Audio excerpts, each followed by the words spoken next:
नमस्कार किसान मित्रों। पार्ट 1 में हमने देखा कि किस प्रकार से खेत से एक सोइल सैंपल का कलेक्शन किया जाता है और हम पार्ट 2 में देखेंगे कि एक सोइल रिपोर्ट में कितने प्रकार की जानकारी हमें देखने को मिलती है। साथ ही इस सोइल रिपोर्ट का प्रयोग करके हम आने वाली फसल में किस प्रकार से फसल के लिए पोषक तत्वों का प्रबंधन अच्छे तरीके से कर सकते हैं। तो इसी प्रकार की मुख्य जानकारी के लिए वीडियो के अंत तक बने रहें। खेत की जिस मृदा का परीक्षण कराया है उस मृदा का प्रकार है रेड लोमी सोइल। इस मृदा में रेड ऑक्साइड की मात्रा अधिक है कि इस मृदा नमूने का मृदा परीक्षण हमारे नज़दीकी उद्यानिकी महाविद्यालय मंदसौर की सोइल साइंस की लैब में कराया है। आपकी जानकारी के लिए बता दूं कि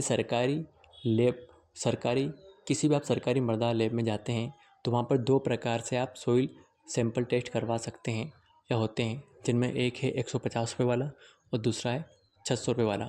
150 रुपये वाले में आपको मिलेगी जानकारी, जिसमें मृदा का पीएच मान, मृदा की लवणता और मुख्य पोषक तत्व में नाइट्रोजन, फास्फोरस और पोटेशियम के बारे में आपको जानकारी मिलेगी।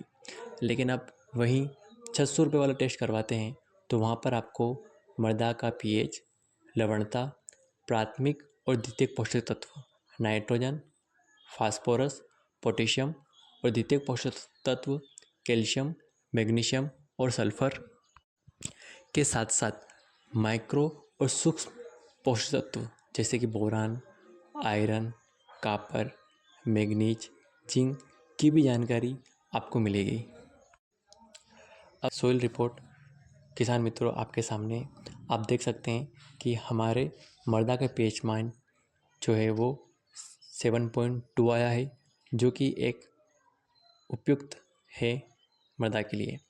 मृदा की लवणता हम देखें, जिसे हम इंग्लिश में ईसी इलेक्ट्रिकल कंडक्टिविटी भी कहते हैं, इस 0.51। इलेक्ट्रिकल कंडक्टिविटी या लवणता, मृदा की लवणता से तात्पर्य है मृदा में नमक की मात्रा। हम समझने के लिए बात करें, अगर मृदा में लवणता जितनी अधिक होगी या इसकी मात्रा एक से अधिक हो जाती है तो पौधों की जड़ों द्वारा पानी और पोषक तत्वों को लेने में दिक्कत होती है। अगर मृदा में लवणता की मात्रा अधिक होगी तो इसलिए इसकी मात्रा कमी होना चाहिए एक उपयुक्त मृदा के लिए।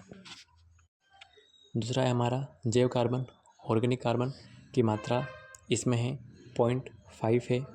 और हम उपयुक्त सभी पोषक तत्वों में बात करें तो इस प्रकार की मृदा में नाइट्रोजन जो है हमारी मृदा में कम है और सल्फ़र की मात्रा भी इसमें कम